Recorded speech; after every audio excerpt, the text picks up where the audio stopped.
Please like, share, and subscribe. We also show that the coordinates of B are 2 and 1. So we are required to prove that 2 and 1 are our coordinates. But what do we know about point B? It is to say that point B is actually our turning point. Now, because you're in the 12th grade, I will use calculus to explain this one. So initially, we're given that f of x is equal to minus x squared plus 4x minus 3. What you do know is that f, or rather b, point B, lies on this function, meaning b is found on the graph. So it will be safe to derive this particular function. So the first derivative of the parabolic function given there is minus 2x plus 4. More on this later. However, this describes the gradient of the entire parabolic function. Now the reason I'm using this is because b, as I mentioned, is our turning point. What do you know about turning points? Well, we know that the derivative at a turning point is actually 0. This is known as our minimum or maximum. It's a terminal point of the function. So if I equate this information, 0 equals minus 2x plus 4. That will be to find the x value there. This is simply 2x equals 4. Divide both sides by 2, and x is 2. Now that I have the x value, I can go ahead and substitute it into the original function. So what is the y value when x is 2?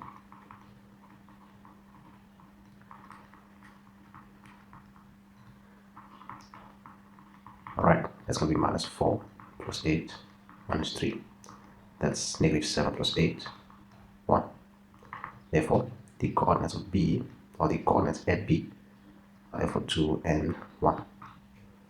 The range is all the y values of a function. In this case, we will also find the y values of the function of f. Thankfully, we just completed the turning point, because that's what's going to help us actually answer the question. So in most cases, with parabolic functions or quadratic functions, the range is limited to the y value of the turning point, which we saw to be 1. So as you can see, our graph is going to get down. It means the turning point is the maximum, and the rest of the functions exist below that point. So as a result of this will help us answer or conclude our solution to be in inequality form. So the solution will therefore be y should be either equal to the maximum, or y should just be less than the maximum y value. So the proper way to put this will be y should be equal to or less than the maximum y value. And what is that y value? It's of course 1. And so this is our range. Another way of putting this would be to say that y should be an element of anything from, we could say, negative infinity, but it should stop at 1. The graph g of x will be greater or equal to 0. Now all you need to do is just to go to the actual function and see. So the first thing I notice is that for x, this is not to answer part 1. It has to say that the function g, which is our hyperbola, to be equal to 0. What do we do? Or where do we look? According to the function, this exists at x equals minus 1. And it seems to be the only place.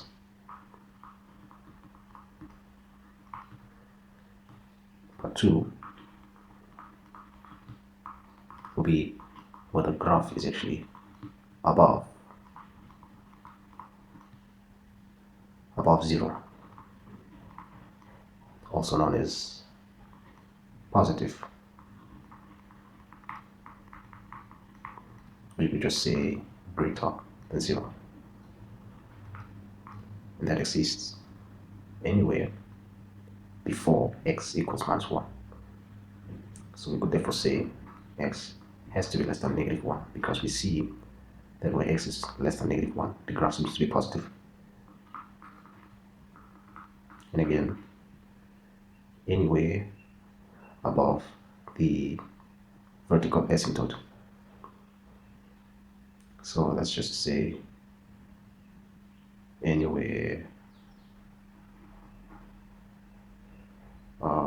x is greater than, let's say, 2.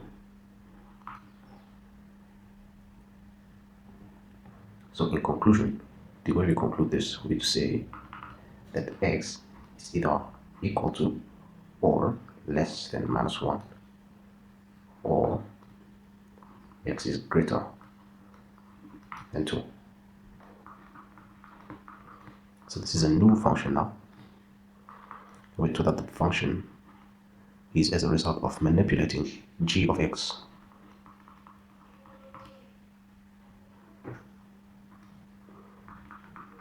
The plus 4, once again, is a horizontal shift.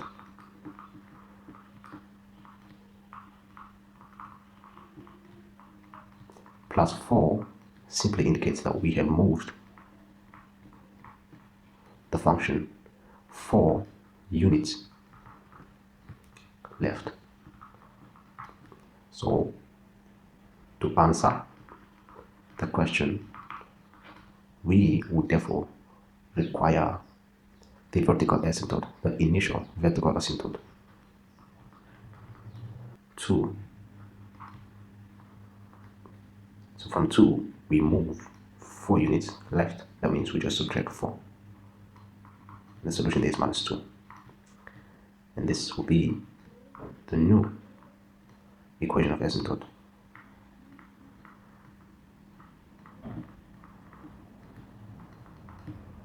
X equals minus 2.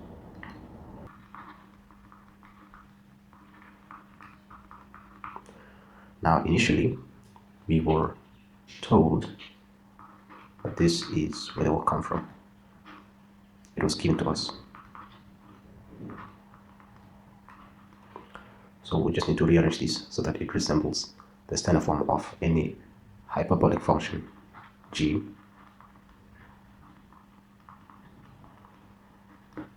Just has to look something like that. So of course, the first step will be to divide both sides by x minus p.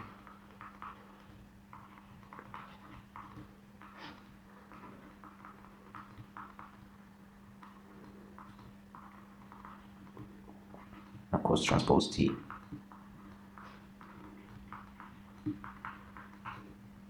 And from here, we can deduce.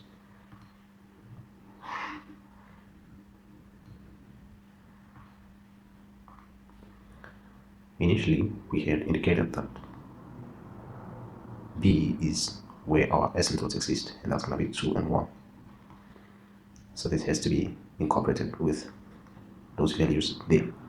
Now for our asymptote P to be 2, we must therefore be able to kind of merge the two.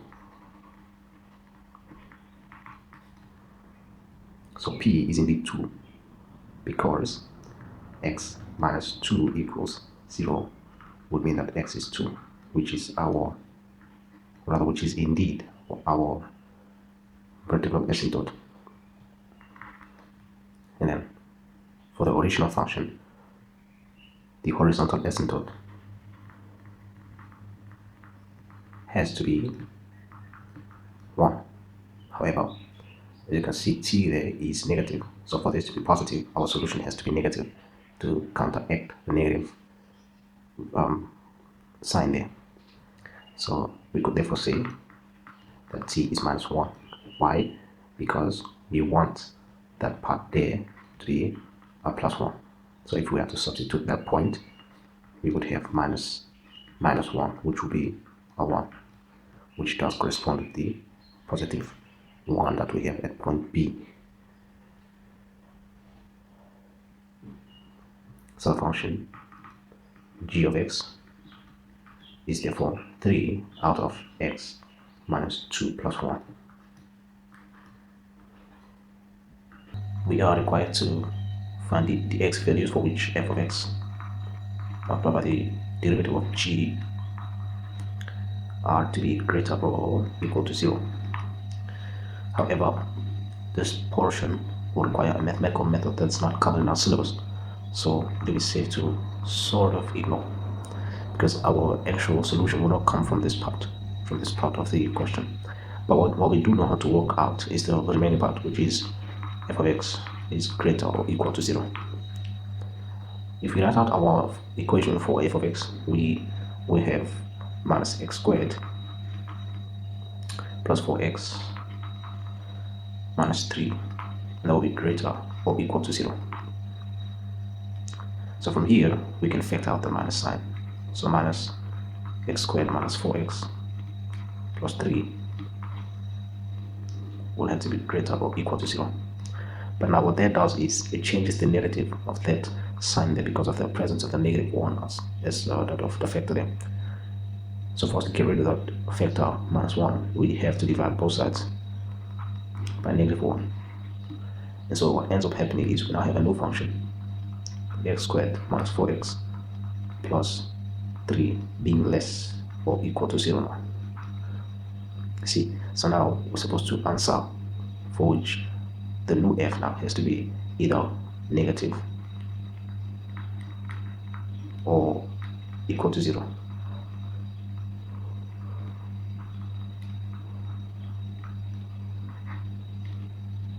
So that's going to be our new emphasis, our new goal, our new mission. So how exactly do we do that? If x squared minus 4x plus 3 has to be less than 0, right? Of course, we're going to have to substitute, factorize. It's going to be 3 and 1, minus and minus. Alright, so x minus 3 is less than 0, x minus 1 is less than 0, x will be less than 3. Why did I change it? It's supposed to be less or equal to. My apologies.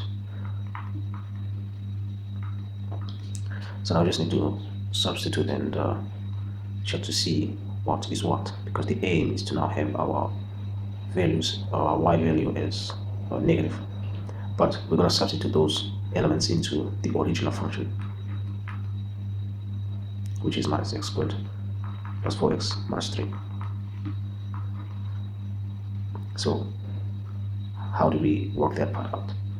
Right, so x has to be an element of 3. We say 2, 1. We'll test 2 more values afterwards. So what happens when I substitute 3 into this function? I will have minus 9 plus 12 minus 3, 0. So it kind of fits the criteria, because when x is 3, the function is 0. And that kind of answers my question, because initially I had to prove that this is either positive, or rather the aim now is to prove if the answer is either equal to 0 or negative. So it is equal to 0. Now let's see when we put 2, what happens when we substitute 2.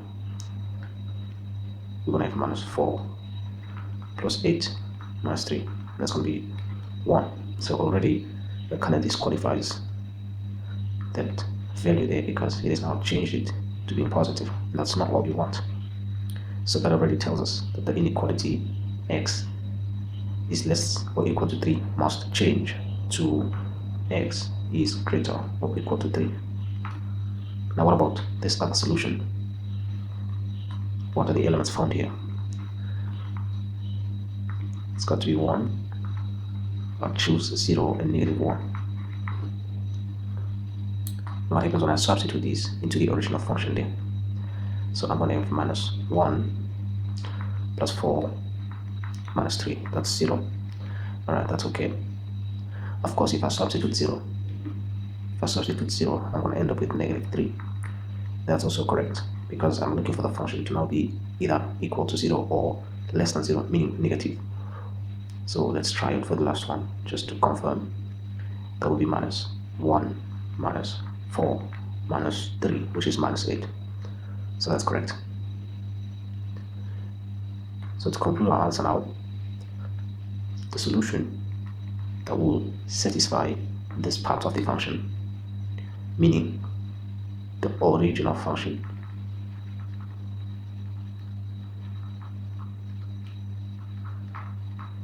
must now yield for where y is either negative or y is equal to 0. And that will be when x is firstly less or equal to 1, and again when x is greater or equal to 3.